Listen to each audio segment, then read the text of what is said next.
Money doesn't whisper, it dictates.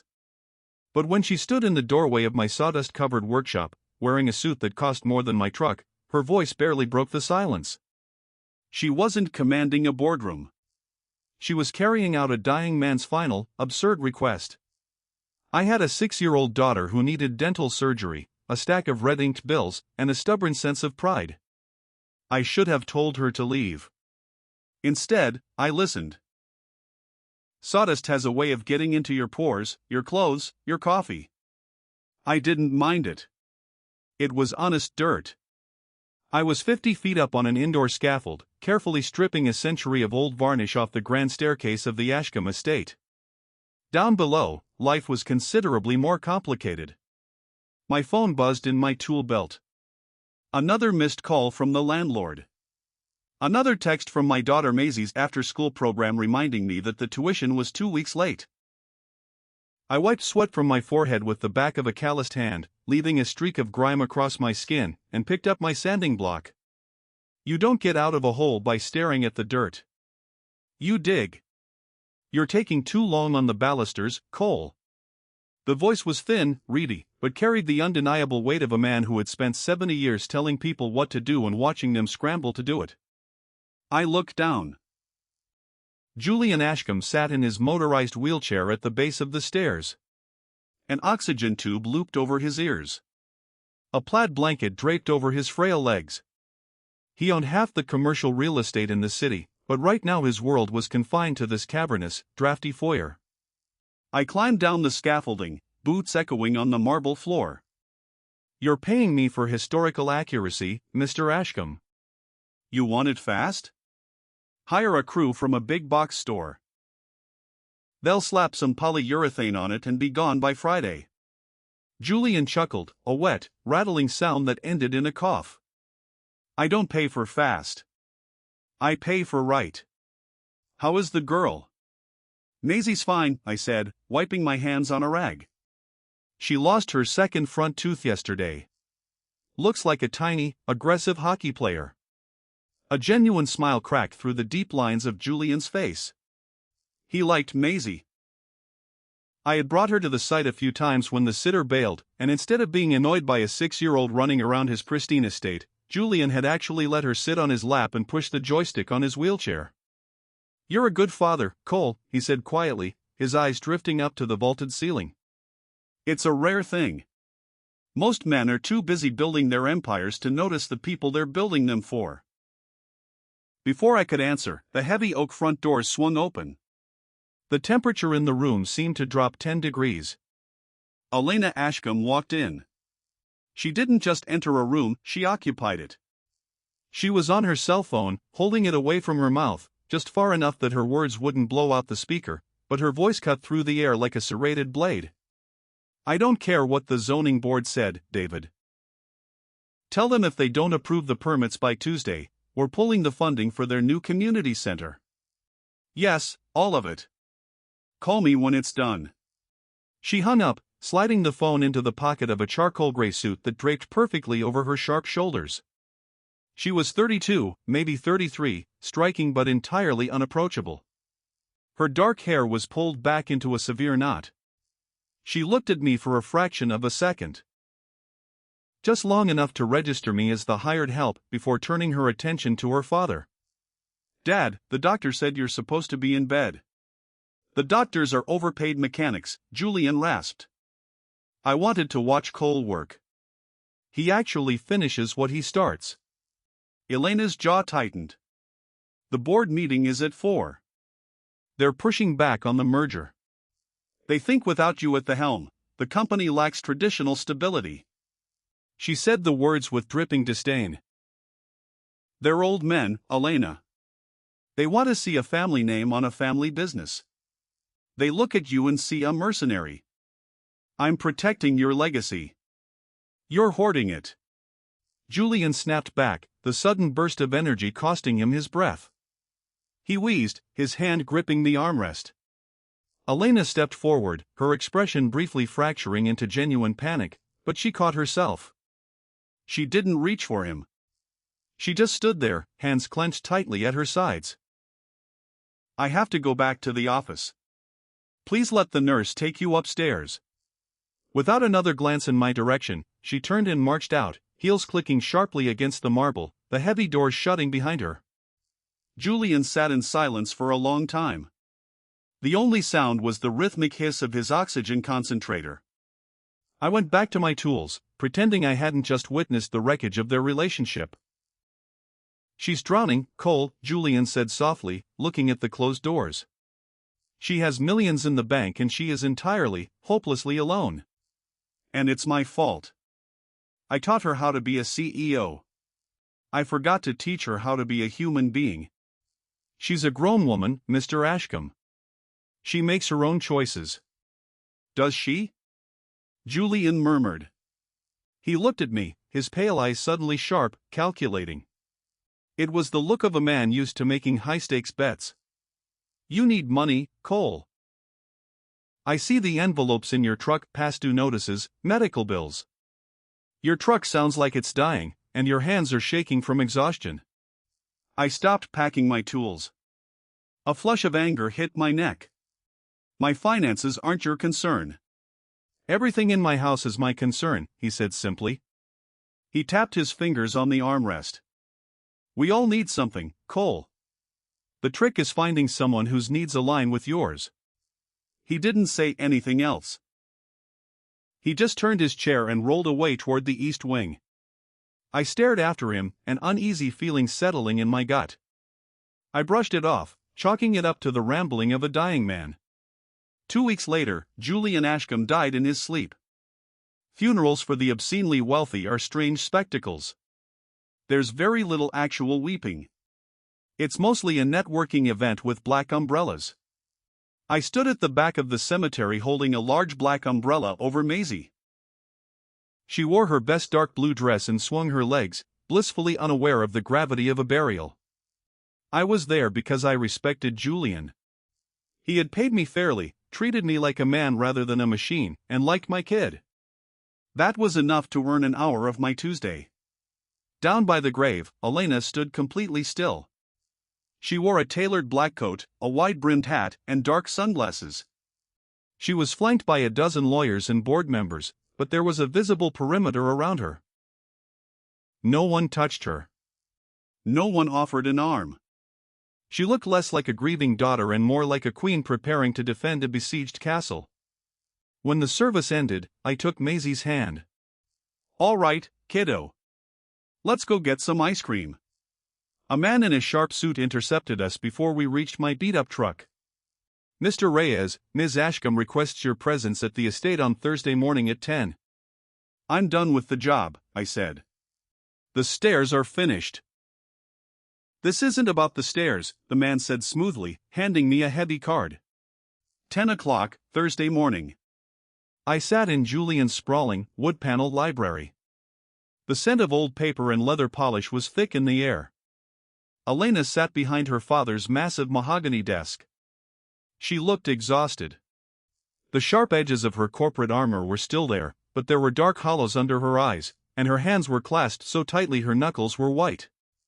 Thank you for coming, Mr. Reyes, she began, her voice purely transactional. Cole.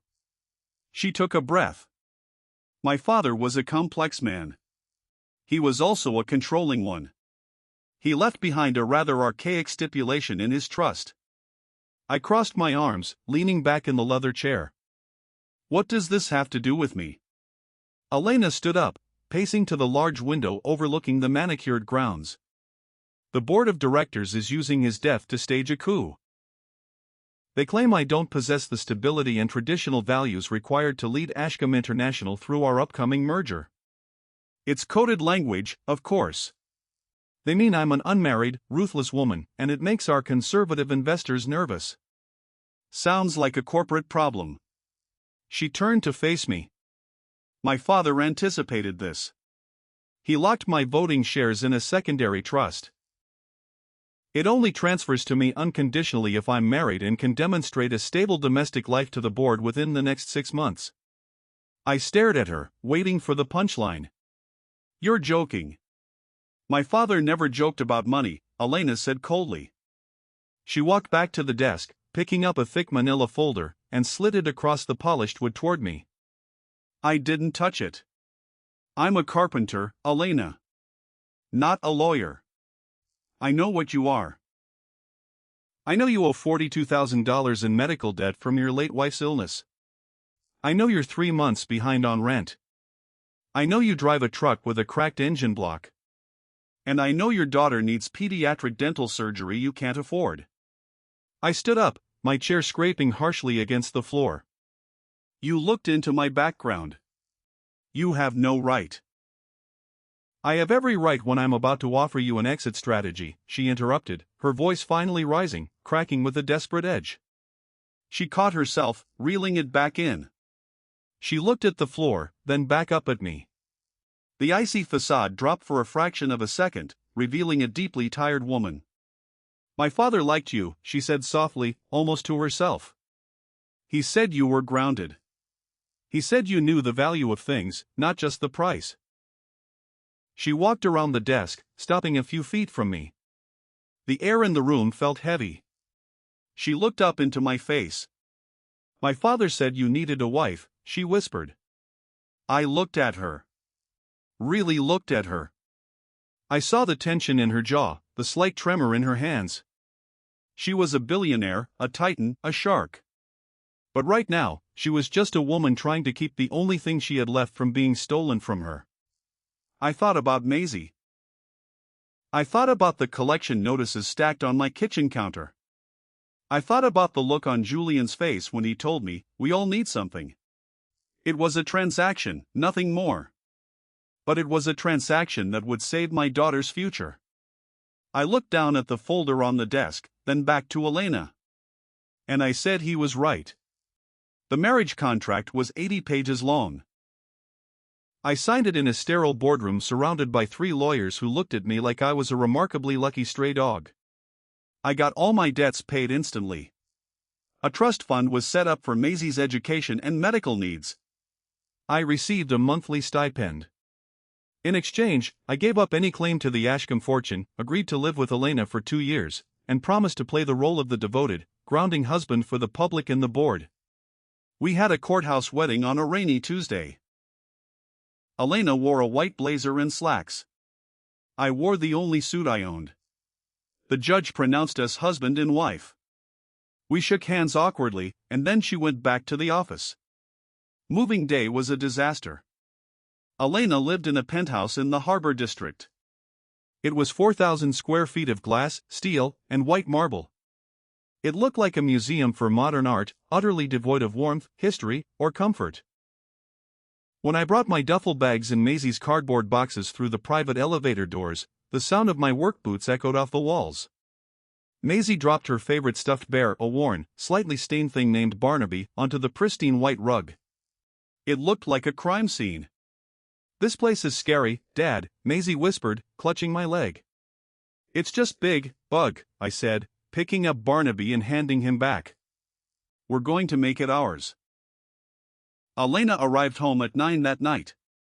I was in the kitchen, a massive stainless steel surgical theater that clearly hadn't been cooked in since it was installed, making macaroni and cheese from a box because that was all I could find at the corner store downstairs. She walked in, dropping her keys on the counter with a loud clatter. She kicked off her heels and leaned against the island, rubbing her temples. She hadn't even noticed I was there.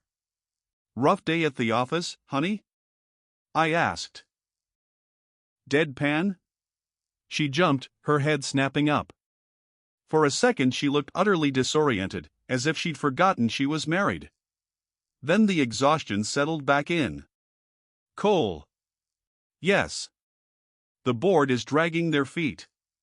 They want a dinner party here next month to celebrate the nuptials.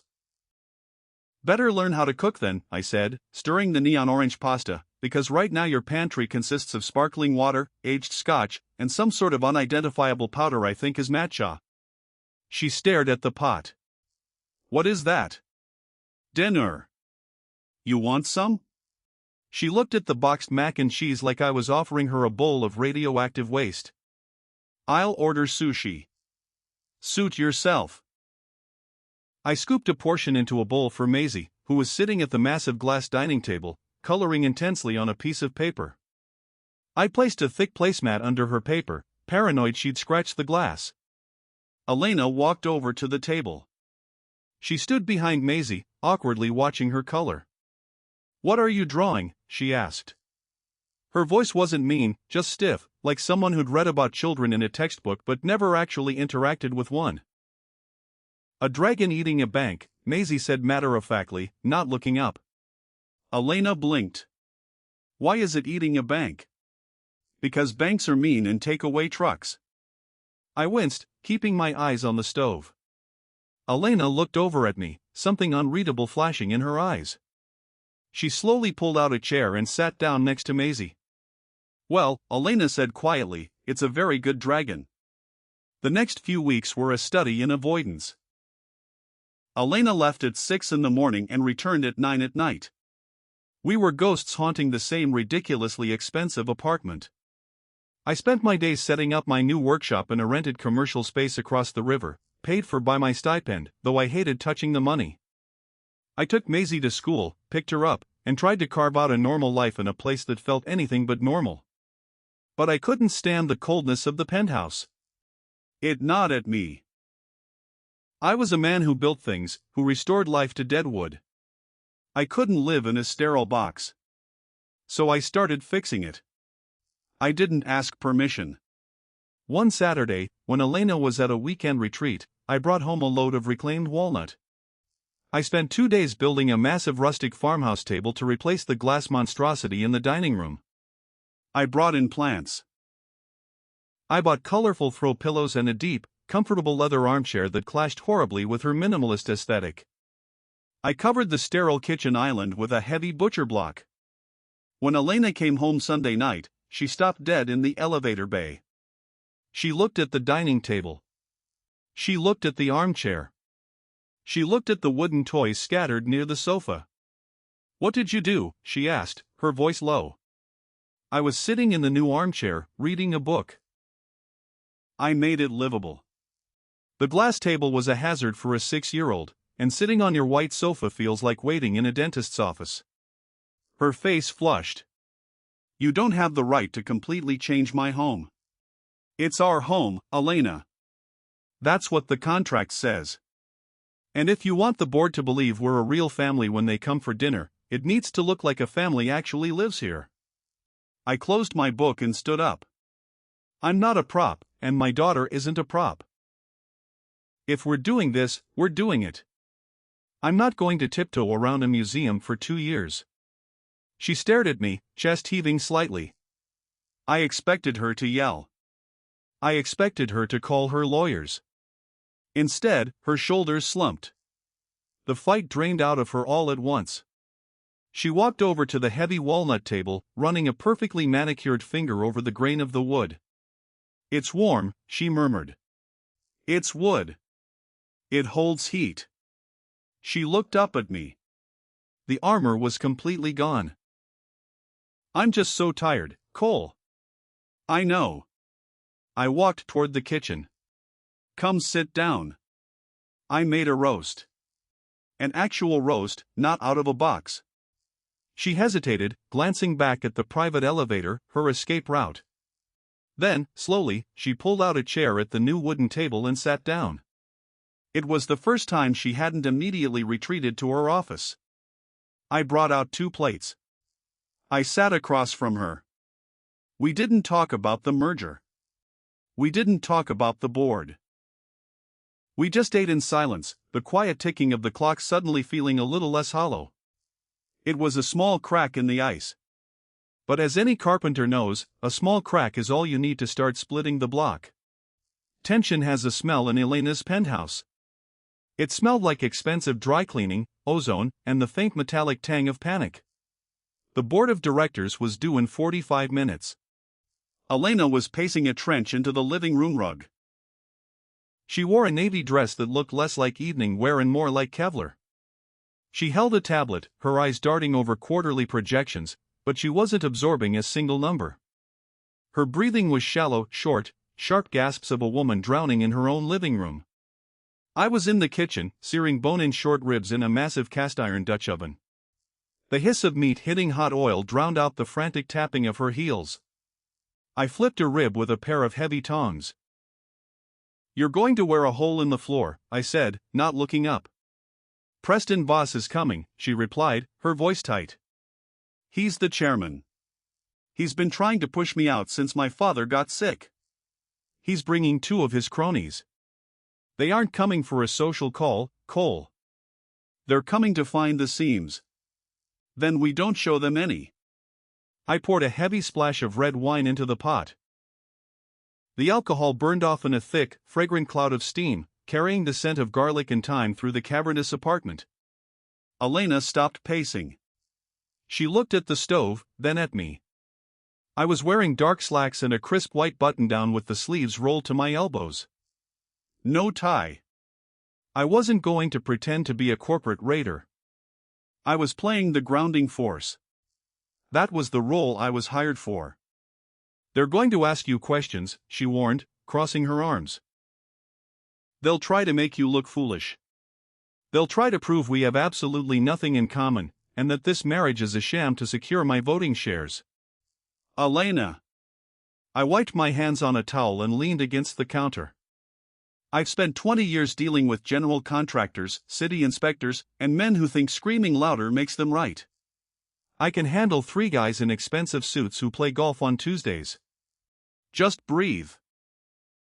She didn't look convinced, but the doorbell chimed before she could argue. The wolves had arrived. Preston Boss was a man who looked like he'd been born wearing a pocket square.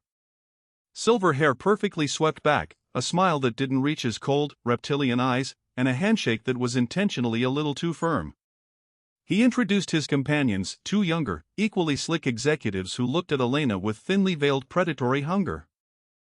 I took their coats. I offered them drinks. I played the host, but I watched them carefully. We moved to the dining room.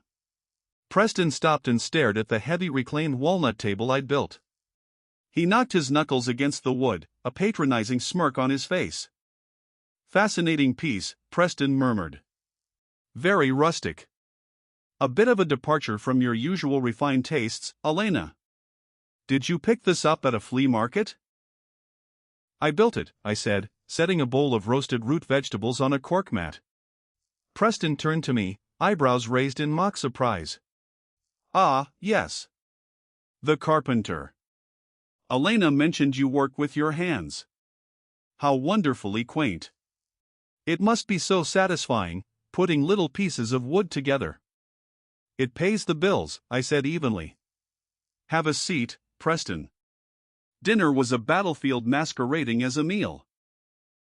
Elena was rigid, answering their probing questions about the upcoming merger with flawless, robotic precision.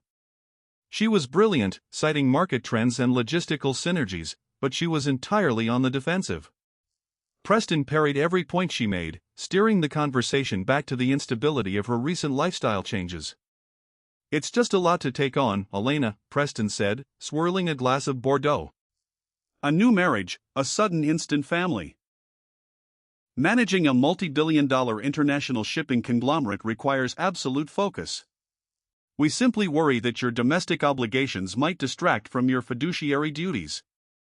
He glanced at me, dismissing me entirely. "My domestic life provides perspective, Preston," Elena said, her knuckles turning white around her fork. "Perspective is for artists, my dear." "We need aggressive foresight," Preston countered smoothly. He leaned forward, resting his elbows on the walnut table, a cruel glint in his eye. "Tell me, Cole, as a man who builds stairs for a living, how do you see the current volatility in the Asian freight markets affecting our Q3 margins?" "I'm curious to hear the blue-collar take." It was a trap. If I tried to answer with business jargon, I'd sound like an idiot. If I stayed silent, I'd confirm his narrative that I was a hired prop. Elena froze. She looked at me, panic flashing in her eyes. She opened her mouth to intervene, but I put a hand on her arm under the table. I took a slow sip of water, set the glass down, and looked Preston dead in the eye. "I don't know a damn thing about Asian freight markets, Preston," I said. My voice was calm, steady, and loud enough to stop the clinking of silverware. One of the younger executives snickered. Preston smiled broadly. Refreshing honesty, Elena, you see, but I do know how to build a foundation, I interrupted, leaning forward so I was mirroring his posture. When I assess a structure, I don't look at the paint job. I look at the load-bearing walls.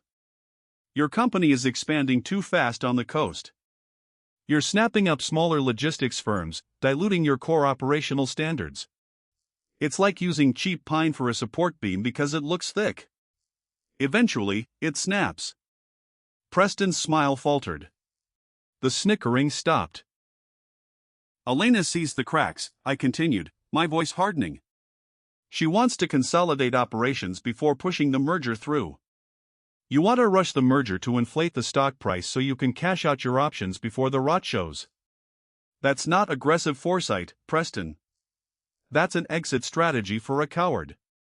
Silence descended on the room, thick and absolute. The two younger executives stared at me, completely shell-shocked. Preston's face turned an angry, mottled red. He opened his mouth, closed it, then looked at Elena.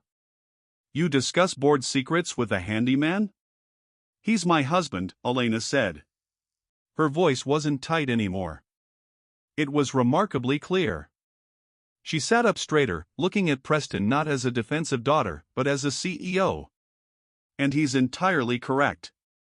We're delaying the final vote on the merger until my internal audit of your recent acquisitions is complete. Now, if you're finished with your ribs, Preston, I believe it's time for you to leave. They left 5 minutes later. There were no handshakes at the door. When the private elevator doors finally slid shut, leaving us alone in the massive foyer, the silence rushed back in. I started clearing plates, stacking them quietly. I could feel the adrenaline slowly draining out of my system. Elena stood by the window, looking out over the city lights, her back to me.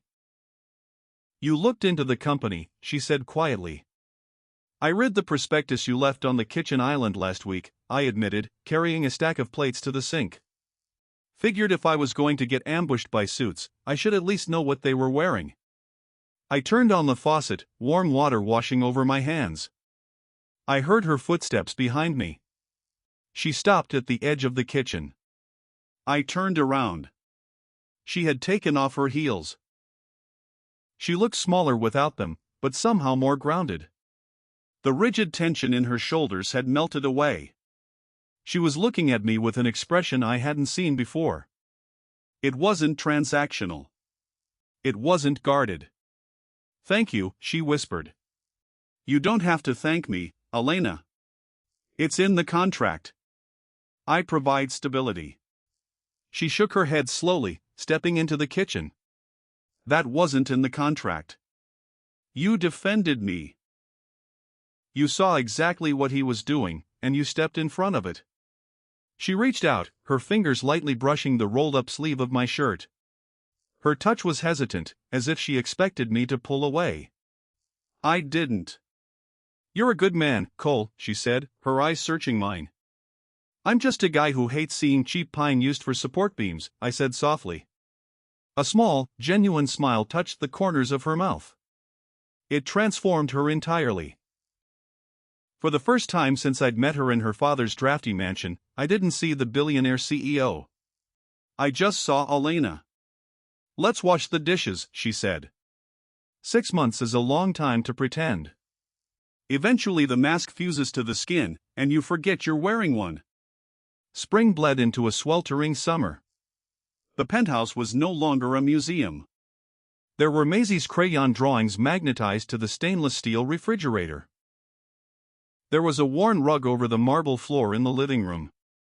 Most importantly, there was noise, laughter, arguments over what movie to watch. Maisie's dental surgery had been a complete success. She was currently missing 4 teeth naturally, but the painful abscesses were gone, replaced by a bright, goofy, gap-toothed smile. She adored Elena.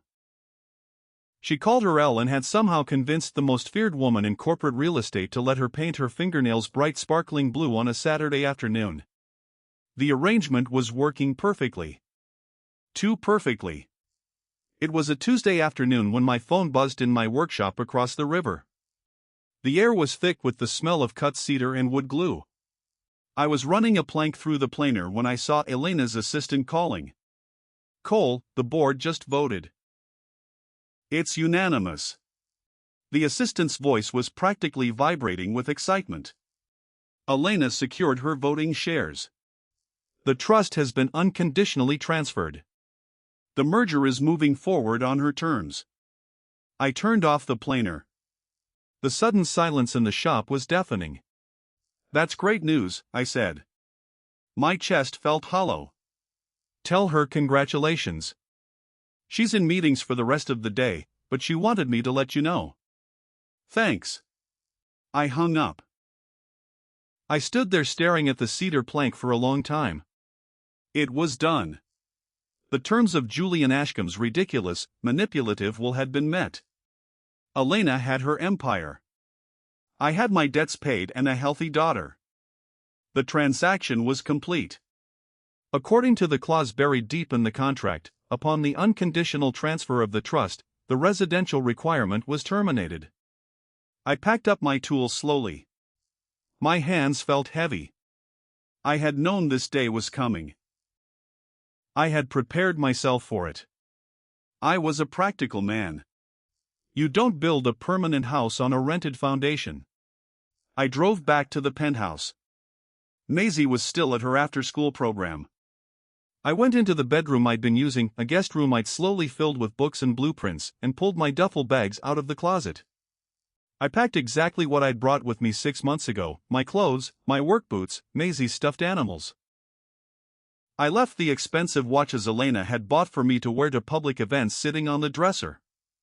I left the custom suits in the closet. I took nothing that wasn't mine. By the time the elevator chimed, signaling someone arriving, my bags were sitting by the front door. Elena walked in. She was wearing a stunning white suit, her hair down, her face flushed with the adrenaline of absolute victory. She looked incredible. She looked like a woman who had just conquered the world. She saw the bags. She stopped. The smile vanished from her face instantly, replaced by a look of sheer confusion. She looked from the duffel bags to me, standing by the kitchen counter. "What is this?" she asked, her voice dropping an octave. "I heard the news," I said, forcing a neutral tone. "The trust transferred. The board backed down. You won, Elena. Congratulations." She took a step forward, completely ignoring the congratulations. "Why are your bags packed?" "The contract," I said, pointing vaguely toward her office, where the document was locked in a safe. "The residential requirement is terminated upon the transfer of the trust. I already wired back the stipend for this month since it's only the 12th. I didn't want to overstay my welcome." She stared at me. Her mouth opened, but no sound came out. She looked at the bags again, then back to my face. The confusion morphed into something darker. Anger. And beneath the anger, a raw, terrifying vulnerability. "You're leaving," she stated. It wasn't a question. That was the arrangement. I shifted uncomfortably. My pride was acting like a steel rod against my spine, keeping me standing straight when everything inside me wanted to unpack those bags. "You don't need a fake husband anymore. You have your company. You're safe." "Safe," she repeated, the words sounding like ashes in her mouth. She dropped her leather briefcase on the floor. It hit the marble with a heavy thud. She didn't flinch. She walked toward me, her heels clicking sharply, closing the distance until she was standing inches away. "Do you know what I did today, Cole?" she asked, her voice dangerously quiet. "I walked into a boardroom full of men who have spent a decade trying to destroy me. I looked Preston Voss in the eye and forced his resignation. I took absolute control of my father's legacy. I know. That's why I'm." "Shut up," she hissed, her eyes blazing. "I won. I got everything I ever worked for. Everything my father trained me for." She took a shaky breath, the fire in her eyes suddenly brimming with tears. "And the whole time, the only thing I could think about was getting home to see Maisie, to sit at that damn wooden table and eat burnt macaroni. I froze, my heart hammering against my ribs. Elena! Don't quote the contract at me, Cole Reyes, she said, her voice finally breaking. A single tear escaped, cutting a path down her cheek. I don't care about the contract. I don't care about the trust. My father didn't force this marriage to save my voting shares. He did it because he knew I was suffocating. She reached out, grabbing the collar of my shirt with both hands. Her grip was desperate, white-knuckled. He knew I needed a life, she whispered fiercely. He knew I needed you. And you're just going to pack your bags and walk away because of a piece of paper? I looked down at her hands holding my shirt. I looked at the tears shining in her eyes. The steel rod of pride in my spine snapped. I dropped the car keys I'd been clutching. They clattered loudly on the butcher block counter. I reached up and covered her hands with mine. Her skin was cold. I gently pried her fingers away from my collar, but I didn't let go of her hands. I'm a proud man, Elena, I said, my voice thick, ragged around the edges. I don't take charity. I don't live in another man's house. I thought now that you didn't need the camouflage, you wouldn't want the carpenter. She let out a wet, breathless laugh. She stepped closer, burying her face against my chest. I don't need camouflage, she murmured against my shirt, her arms wrapping tight around my waist. I just need my husband. I wrapped my arms around her shoulders, pulling her in close. She fit perfectly. The scent of ozone and corporate panic was gone, replaced by the faint smell of jasmine and home. I buried my face in her hair, closing my eyes as a profound, heavy sense of relief washed over me. Okay, I whispered into the quiet room. Okay. I'm staying. We stood there for a long time in the middle of the kitchen. Eventually, the elevator chimed again. The door slid open, and a 6-year-old tornado with a gap-toothed smile and a slightly battered stuffed bear came running out. Maisie stopped, looking at my duffel bags by the door, then at Elena and me standing by the counter. Are we going somewhere? Maisie asked, her head tilted to the side. Elena pulled back from me. She wiped her eyes quickly, a brilliant, genuine smile breaking across her face. She walked over to Maisie, kneeling down so they were eye to eye. No, sweetheart, Elena said, picking up Barnaby the bear and handing him to Maisie. She looked back over her shoulder at me, her eyes locking onto mine with unwavering certainty. We're exactly where we're supposed to be.